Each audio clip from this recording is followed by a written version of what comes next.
Hey y'all, it's Anthony, not Tano here. Jump cut. So, interesting story time.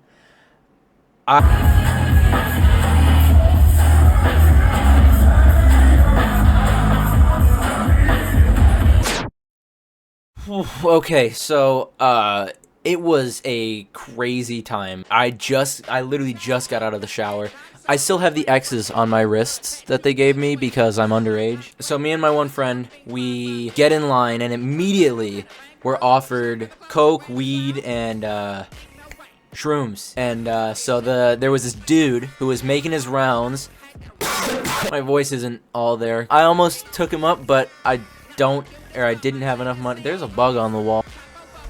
Gotta smack the fuckers. It was just a really funny running joke between the entire group of people who went. The crowd was pretty big. There were like 300 people there. Most of them were in the mosh pit, which made it really fun later. Finally, we get in. We wait in line for the merch. Oh, speaking of which, look at this fucking shirt. Dude, it's the Bandcamp page.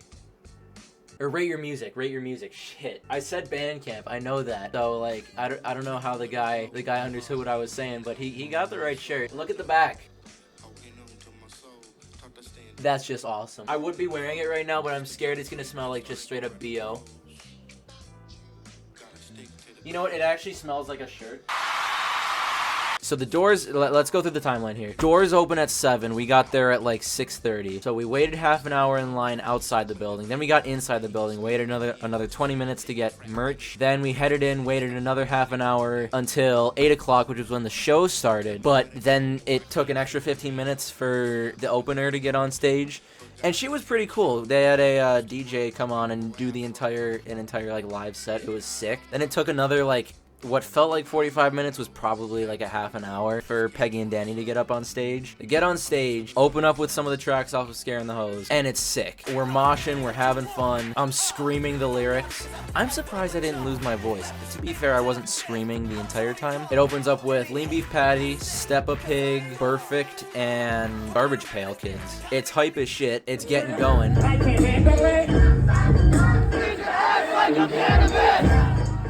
And then all of a sudden, this is where things start to go wrong for me, at least. Let's just say the last time I have been to a concert was 2017. It was Green Day's Revolution Radio Tour. At least where I was, it wasn't a very mosh type concert. So I wasn't really doing anything that was super active during that concert, at least. But this concert reminded me, A, I'm out of shape, 2, I might have asthma, and 3, at that point, I was starting to see, like, you know when you, like, shut your eyes really hard and you start to see those, like, colory swirls and stuff?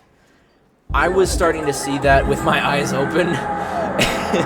You can see it in some of my recordings. I'm, like, trying to hold my phone so, like, say the stage is this way. I'm, like, fully holding it this way.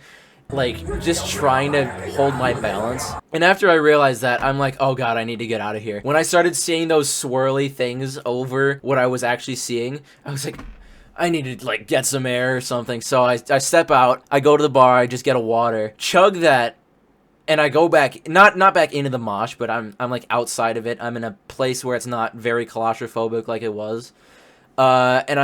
It was nice. I was able to recover. The worst part about it, though, was that I missed the 2 songs that I wanted to be there for. At that point, Peggy was doing his personal set. The way that the entire concert was organized was it was doing some stuff off of Scaring the Hose, then to Peggy's own songs, back to Scaring the Hose for a little bit, then to Danny's own songs, and then back to the, like, titular songs off of Scaring the Hose. Peggy's set was going on. His first song on his set was Jesus Forgive Me, I'm a Thought. And that song, that was when it started. That was when I started to lose everything, every sense. It was bald I had to leave for. Okay, 1539 Calvert, I know, like, all the lyrics for, and it was the one song I wanted to see live and be able to, like, just belt the lyrics. But I couldn't see straight, and I needed air, so I couldn't sing it all. And the video for it I got was lackluster too. I'll put it in the video, but, like, oh my god. Yeah, no, it's a 15-second video because I couldn't even hold my arms up for that long. He's going through his roll call speech, and I will say this, he called Buffalo a very diverse crowd, which I mean, for Peggy fans, it's pretty good. But he's going through his entire speech, and then Bald starts, and that's when I'm like, oh god, no. So I'm like crawling my way out of the mosh. That's when I get my water and stuff, and I'm able to recover. And I come back in for Baby I'm Bleeding. That was awesome to see live. Oh, and I was able to be there for Call Me Maybe. That was one of the things I needed to be there for, and I got it. Hey, I just met you, and this is crazy. Please my number, so call me baby. Then they went back to Scaring the Hose for a little while, and that was when I reconnected with my friend, because he started to get it. He was in now. He was into the music. So he pulled me back down to like the edge. So like here's the idea. There's a staircase right here. I'm up here. My friend and the mosh are down here. He's like going up the stairs. He sees me, pulls me down, and we're like at the edge of it where it's not too crazy. And that's where I basically spent the rest of the concert. It was like a really good spot to be in. He pulled me back down in the middle of the Scaring the Hose, like the second set of Scaring the Hose. And everything was great. I didn't even know Danny was gonna have his own set because I really only watched the Pitchfork Music Fest video for the concert. But Danny's set was like sick. They go back to Scaring the Hose, and then we go home, and that's about it. That's a bucket list concert. Gives me a lot of appreciation for the album. I'm gonna go and edit this now. Bye.